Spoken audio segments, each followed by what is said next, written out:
Welcome back to Building Character, where we figure out how to play as your favorite fictional characters in Dungeons & Dragons. Remember to vote in the poll at the top right corner of the video, and like and subscribe for evolutionary superiority next time you play. Maybe. Today we're building Doomsday, the answer to the age-old question, what would happen if Superman fought the Hulk, and the Hulk was made of sharp rocks? Spoilers, that story is called The Death of Superman, so Doomsday is pretty strong. Tiptoe through the window, by the window, that is where I'll be. Let's start off with our goals for this build. First, we need to be strong enough to beat an invincible man to death with our bare hands. Next, we need thick skin. Literally, not figuratively. You're too dumb to have your feelings hurt. Finally, we need to chumba the wumba, which means that when we get knocked down, we'll get up again. They're never gonna keep us down. Before we get started, I want to thank Surfshark VPN for sponsoring this video. That's right, they're back again, but if you haven't heard, they're the best VPN in the business. If you want to keep your body safe, covering it in rocks is the best way to do it. But if you want to keep your data safe from hackers and corporations while you're browsing the net, rocks don't work. Believe me, I've tried. You need Surfshark VPN, which will disguise your IP address so all of your info is safe, and you can surf the internet without worrying about sharks trying to steal your identity. Of course, you can also use it to check out content that's locked in different regions. That new Titans show isn't on American Netflix, but boom, UK Netflix says, righto, jolly good. Sorry about that. I'm not proud of that voice. They're offering you 85% off of your purchase and 3 free months when you enter offer code TULOC at checkout. Link is in the description. That means they're supporting you and supporting me and offering a great product. It's really a no-brainer. Now back to the video.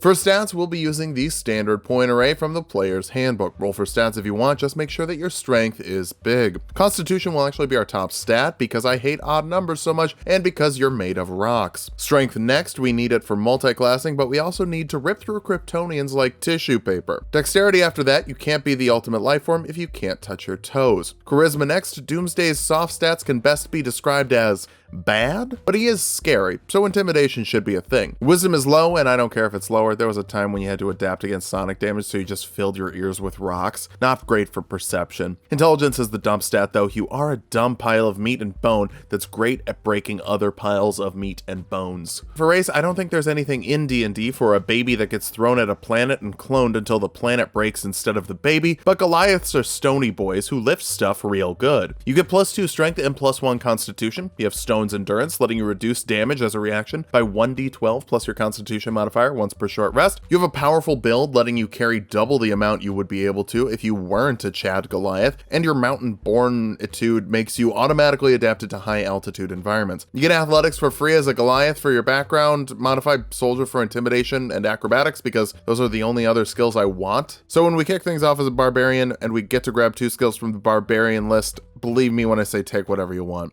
Survival in nature, I guess. Not what we're here for. You're not going to be solving puzzles deftly. You're going to be using your big ol' fist to bash things down in a rage, which will give you resistance to bludgeoning, piercing, and slashing damage, advantage on strength checks and saves, and extra damage on strength-based attacks. Punching is a strength-based attack, even if it only deals 1 plus your strength modifier in damage at the moment, but it'll get better later. You also get unarmored defense for some really thick skin, making your AC 10 plus your dexterity and constitution modifier, which will be pretty giant by the end of this build. Second level barbarians can make reckless attacks, letting you give yourself advantage on attack rolls if you don't mind giving your enemies advantage to hit you. Since your whole thing is going to be I am virtually indestructible, I wouldn't worry about it. You also get danger sense, giving you advantage on dexterity saving throws against spells and traps you can see. Obviously, you've got some pretty bonkers reflexes that have been baked into you like nacho flavor into a Dorito. A space Dorito. We'll actually head over to fighter now because barbarians lack the technical skill that Doomsday clearly needs. I hate that I have to keep calling him Doomsday. Does he have a normal name? Let's see.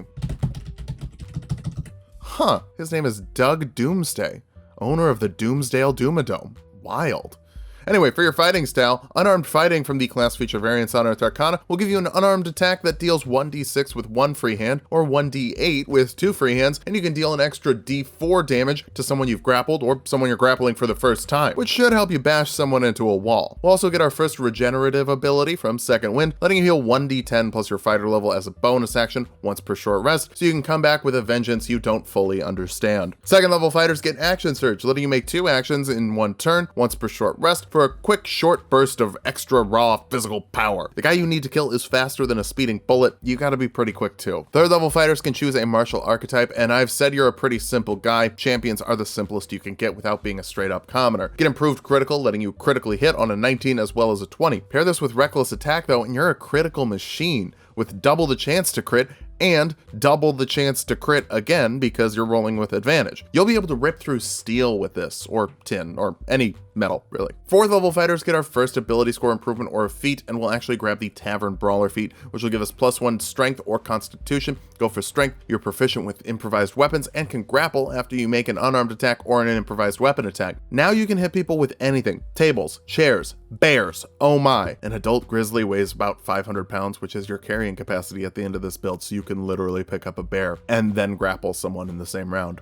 Fifth level fighters get an extra attack, letting you attack twice instead of once, which when you pair that with your action surge will be 4 attacks for 4d4 plus 4d6 plus 12 bludgeoning damage at this point when you've got someone grappled, even higher once we get your strength higher. Which we can do at 6th level because 6th level fighters get another ability score improvement, so we can round up our strength and dexterity so I don't have to keep looking at those odd numbers. They really bug me. I wish I could throw a giant angry rock monster at all the odd numbers. 7th level champions are remarkable athletes, letting you add half your proficiency bonus to any strength, dexterity, or constitution check you aren't proficient with. So I guess this will make you a better juggler with sleight of hand, which honestly could have saved the Doomsday appearance in Batman vs. Superman for me if the studio wasn't so cowardly. I guarantee that the Snyder Cut has a juggling Doug Doomsday. You can also add your strength modifier to the distance of a running long jump, which should help you keep up with all those flying members of the Justice League. 8th level fighters get another ability score improvement, letting you cap off your strength modifier for the most damage your punches could possibly do. Unless we went full on monk, but Doug doesn't seem like much of a zen guy, mostly because he likes hitting things so much. 9th level fighters get indomitable, letting you re-roll a failed saving throw once per long rest. I'd recommend using this on something you're good at, so physical stuff, because your saw stats aren't getting enough modifiers to make me confident that you're gonna pass, and I don't want to waste this ability. 10th level champions get another fighting style. Thrown weapon fighting from class feature variants gives you a +1 to damage rolls with thrown weapons. So the bear you're throwing will deal 1 bear plus 6 damage rather than 1 bear plus 5. That's a big improvement. 11th level fighters get another extra attack, so you can attack 3 times with your action or 6 times with an action surge. Make them all reckless attacks, and that's 12 chances to roll a crit with a 10% crit chance, so hopefully you like getting critical hits. I know I do. 12th level fighters get another ability score improvement. Invest in your constitution for more health and AC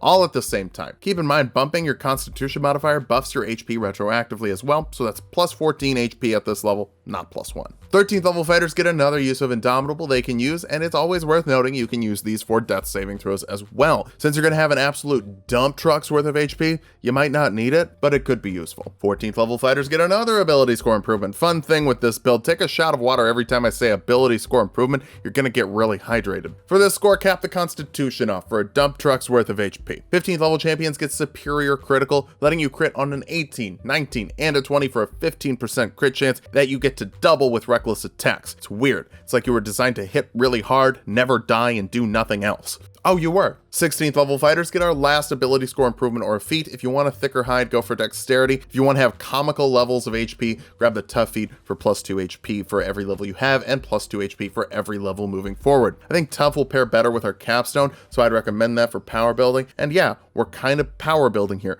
Doug Doomsday was literally power built through genetic speedrunning. Tool assisted speedrun too, which has never been my favorite, honestly. It just feels like a glorified cutscene at that point. 17th level fighters get another use of action surge and Indomitable. So for 2 rounds in a row, you can deal 6d4 plus 6d6 plus 30 bludgeoning damage and absolutely refuse to fail a single physical saving throw. Again, probably don't use Indomitable for the soft stats. Our capstone is the 18th level of champion, which is why we dove so deep into fighter. The survivor ability lets you recover 5 plus your constitution modifier and HP when you're below half health, which for you should be somewhere around 130. That's more HP than quite a few of our characters have at full. That's nice. There are other ways to get regeneration abilities, cure wounds, lay on hands, regeneration the spell, all would be valid choices and would let us take more barbarian levels, which I'm sure a lot of you might have expected. The only issue is you can't cast or concentrate on spells while you're raging and would need 13 levels of a casting class for regenerate, which wouldn't suit Doomsday at all. I could have explained all of that at the beginning, but comments are good for the YouTube algorithm, so I want as many people mad at me as possible because I chose a champion fighter, even though they voted for it. I just want to point out a lot of people have asked me to redo Iron Man, but I don't want to do that, and if you would have voted for Lex Luthor, I basically would have redone Iron Man with the armor subclass, so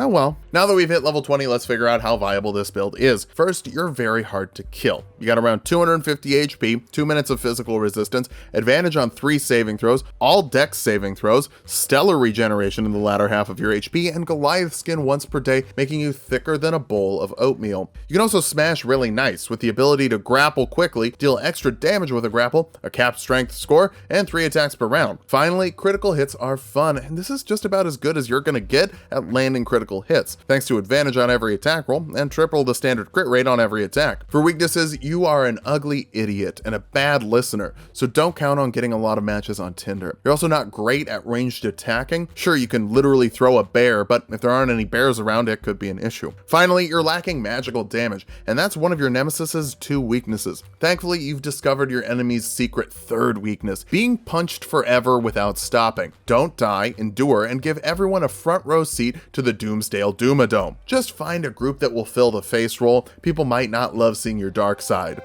Thanks for watching. If you like the video, subscribe for more. We make 2 videos every week. Vote in the poll for your favorite Marvel villain that we haven't done yet, Dr. Doom, Magneto, or Ultron, and as always, sub to Tulok and Mango for more Tulok fun.